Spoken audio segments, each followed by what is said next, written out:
Yes, good morning. Welcome to our YouTube channel. I'm your Global Marketing Director, Rochelle Angel Cayabyab, your Certified Practical Accountant.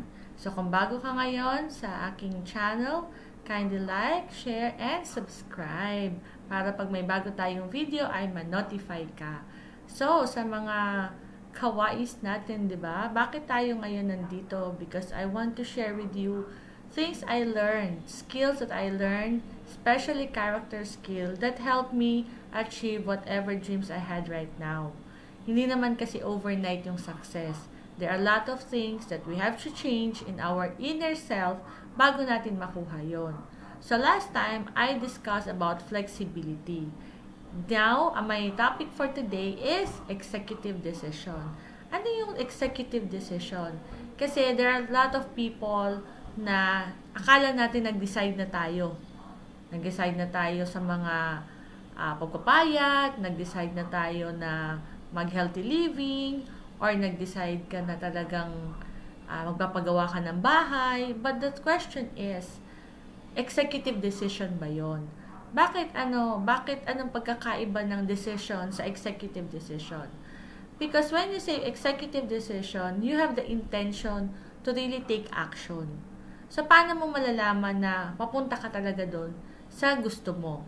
Because maraming tao na nagsasabi na, ito yung gusto ko, ito yung gagawin ko. But at the end of the day, wala namang nangyari. Totoo ba yon? Yes. Kasi in life, it's like a chess match. Every decision that you make has a consequence to it. True? Lahat ng ginagawa natin, kaya sabi nga doon sa mga training na attendant ko noon, hindi totoong malilate yung tao dahil traffic, kundi nag-decide kasi siya na wag maagang umalis. Okay?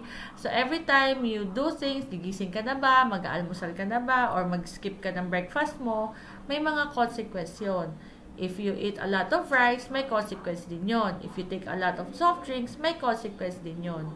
So, if you are aware that every decision that you make, may result yun sa'yo, mamimili ka ng maayos, di ba? Okay, it is in your moments of decision that your destiny is shaped. So, hindi po aksidente ang lahat ng meron tayo.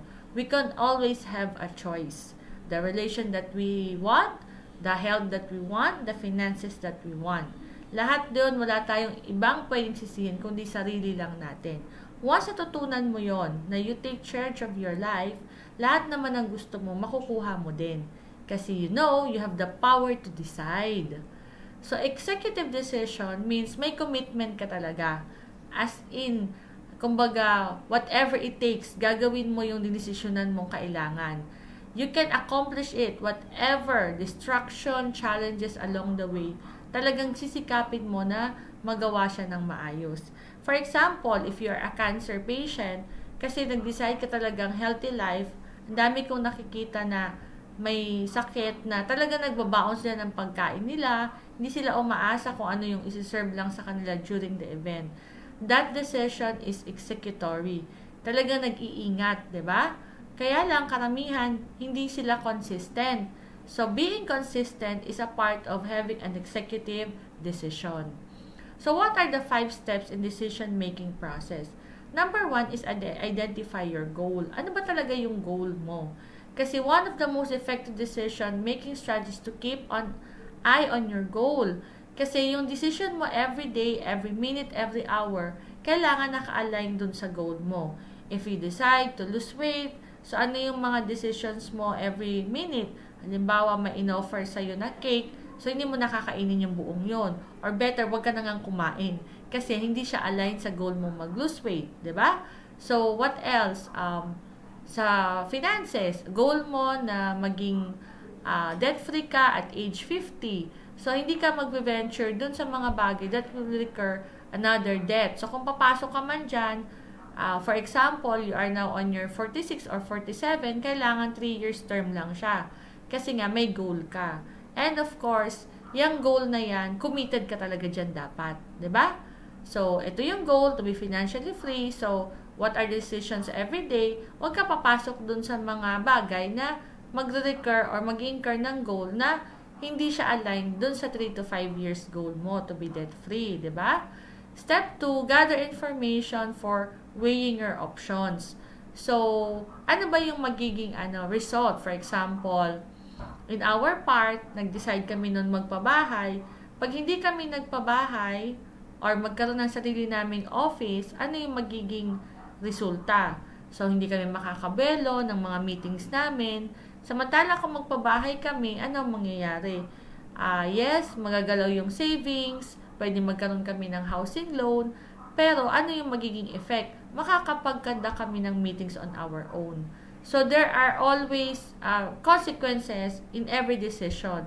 So, kailangan mong i-gather yung information nang sa ganon, nakakapag-decision ka ng maayos. Diba? So, step 3, consider the consequences. So, there are things na hindi naman perfect after you decided.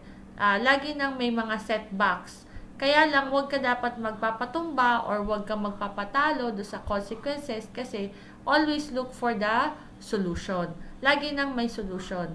Kasi tayo namang mga dreamer, tayong mga working, hindi tayo natakot na magtrabaho just to deliver our commitment. Ang hindi lang maganda, yung may decision ka, tapos hindi mo tatrabahuhin. Kailangan talaga, trabahuhin mo siya. And whatever is the result, good or bad, favor or not favor, expected or not expected, i-embrace mo siya. Okay? Step 4 is, make your decision. So, kung naka-decide ka na, eto na yon, bibili ka ng kotse, kailangan lahat ng mga corresponding responsibility sa pagbili ng kotse, i-embrace mo siya. Magagas ka, mag-change oil ka, 'di ba? Magre-renew ka ng license niya, magpaparehistro ka. So, hindi mo na dapat panghinayangan yung mga bagay na align dun sa decision mo nung kumuha ka ng kotse. Okay? And step 5, evaluate your decision. So, pag ito na yung gagawin mo, so ano na yung mga kailangan mong i-consider, 'di ba? So, you really have to work harder to pay off your car financing, ano pa, kailangan magamit mo siya, ma-utilize mo siya sa business mo para maging kapaki-pakinabang yung pagkuha mo ng sasakyan. So, those are the things you have to consider when making a decision. I-evaluate mo from time to time yung decision mo if it's aligned to your long-term goal. Okay? So, 5 keys to make an executive decision. 1 is understand the problem. So, pag meron ka kasing desisyonan, usually may source yan. Bakit ka nagde-decide? 'Di ba? Important decisions almost always begin with large problems. Minsan nagkakataon lang na may mga bagay tayong may delay in decision making. Kaya lumalaki yung challenges. Okay, lumalaki yung challenges kasi takot tayo, ayaw nating lumabas sa comfort zone natin. So, imbis na naaagapan yung challenges, lumalaki siya. Okay? For example, in our business, network marketing, pag matagal ka mag-decide kung kailan ka magkakaroon ng sasakyan, imbis na dumadami yung downlines mo, dumadami yung business partner mo, pakonti siya ng pakonti. Kasi undecided ka to use that car as part of your business. Kadalasan, ang akala nila yung car is part of additional gastos. Diba? Tapos, number 2, get plenty of information.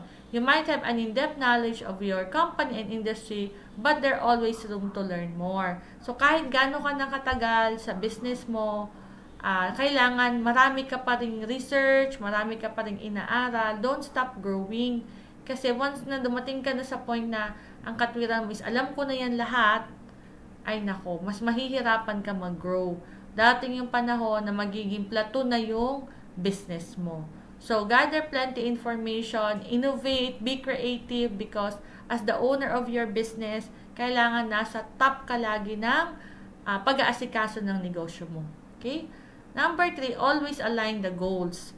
So, I'm so blessed kasi sa pag-business namin mag-asawa, we always have this communication na ano yung goal namin today, for the next 3 to 5 years. Kasi pag hindi siya naka-align, there are tendency that most essential things like relationship will be sacrificed. So kami, talagang inuna talaga namin, topmost is our family. So kahit gaano kami ka-busy that time, sinisiguro namin yung activities namin naka-align na hindi na ipababayaan yung mga bata. So that goal is very important kasi at the end of the day, pagkalat ka, hindi mo na alam kung saan papunta yung business mo, pati yung personal life mo, hindi mo rin siya ma-align. So, get the right people involved. So, it doesn't matter kung kamag-anak mo yan, kaibigan mo yan, be objective when it comes to people that you will trust in terms of your business. Kasi minsan, yung emotional attachment mo doon sa mga tao, doon ka lalong mag-incur ng losses. Gusto mong pakisamahan si A, gusto mong pakisamahan si B, kaya tuloy ang nangyayari, nawawala ka na doon sa goal mo. There are times that I sacrifice some relationship with people that I think will not be supportive in my goal. Okay? And number 5, commit to your decisions.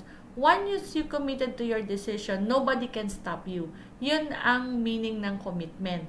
Any people can say na mali ka, there's something wrong with what you're doing, pero pag ikaw committed ka at nakikita mo yung vision mo as clear as water, nobody can hinder your action. Pag naaabala pa yung action mo, hindi ka pa ganun ka full force in what you're doing, ibig sabihin may doubt ka sa decision mo. But if you are 100% in your decision, committed ka dyan, walang pwedeng maghadlang sa'yo. Okay, decisions are the hardest thing to make, especially when it is a choice between where you should be and where you want to be. So, consider it kasi na laging, kung ano yung lagi mong ginagawa, yun yung comfort zone mo. And you want to go to point B, which is success or level up success, kailangan aalis ka dun sa comfort zone mo. Decisionan mo talaga yon. Because what you're doing right now, where you are right now, hindi yun na magbibigay sa'yo ng success na gusto mo. There is always a hardship, sacrifice on your way to another level of success. Laging may ganon. Because nag-a-adjust ka, nagpo-pursue ka ng personality growth mo. Okay? So, nothing happen until you decide. Make a decision and watch your life forward. Pag hindi ka pa nasasaktan, nagsasacrifice, at nakaka-experience ng discomfort, you are not pursuing really your goal. Hindi ka pa talaga into executive decision. Kasi had it been, it's an executive decision, dapat every day you feel uncomfortable. Every day you feel the pain of sacrificing. But instead of negative mindset, dapat ine-enjoy mo yon because alam mo, papunta yon sa mga pangarap mo. Okay? So, I hope I shared to you an important thing that a character of a successful person should have, that is an executive decision. And always believe na mangyayari talaga yung gusto mong mangyari. So, we experience those hardship, trials in doing our business. But right now, because 15 years na kaming nasa business, I personally transform a lot in terms of decision making. Ang dami ko din na mga dinesisyonan noon na dami kong losses, ang dami kong pagkakamali, but because I decided to really succeed, I did my sacrifice, I did my part to pursue whatever it takes.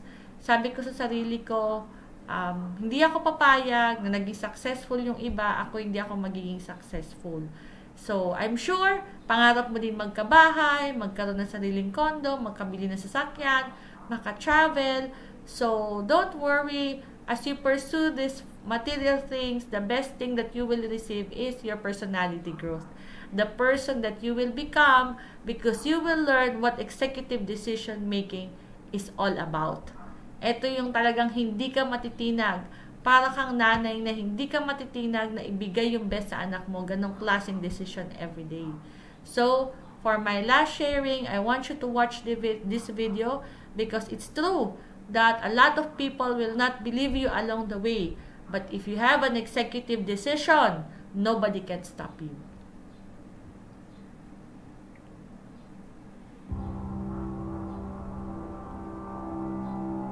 There are a few things you just can't learn from a textbook. That you have to live through, to see, to be fully entrenched in. Because here is a simple truth. This world is a tough place. Getting what you want, making the most of the time you have, requires that you put yourself in the position to succeed. It means you see a finish line before one exists. Look, no one's ever gonna call you and tell you how incredible your idea is. You can't build a business on potential or win a championship on promise. Results are binary. You either accomplished something or you simply did not. Right? That's it. That's what people see, the result. So that means every second, every step of the way from where you are right now until you cross the finish line depends on you and your thoughts. How you internalize failure, how you look at setbacks. When no one is around to pat you on the back or tell you how great you are, will you have enough self-belief to move forward? Because my friends, that's the hardest part. That's what no one talks about. Having the courage to wake up every single day of your life and know that you are building towards something incredible. You are creating a masterpiece from the ground up. And that means that when you're looking in the mirror, you believe in what's staring back at you. You see the unseen and you are willing to bring it to life. That is the foundation that you build greatness on. And it's a daily pursuit, creating milestones, designing the small wins that keep you going, that keep you moving, that get you past all those times you so desperately want to turn around, but know that for you, it simply isn't an option. That is not your reality. You have more waiting for you. And so you press on, cloaked in confidence, you move into the unknown, seeking the day the rest of the world looks up and calls you lucky. They'll look at what you built and say how fortunate you are, but they won't comprehend the 20-hour days, the focus, the ridicule for being different or obsessive or nonconformist. They won't know that self-belief trumped all of that. That it was everything. The word great is separate for a reason. It implies a specific set of beliefs and values. It means you saw light when most people saw darkness. It means you said yes when most people said no. You moved forward when the rest of the world turned around. Believe in your greatness. See it. Live it. It is there, and you need to know that it's there. Because it will make all the difference. Your self-belief will define you.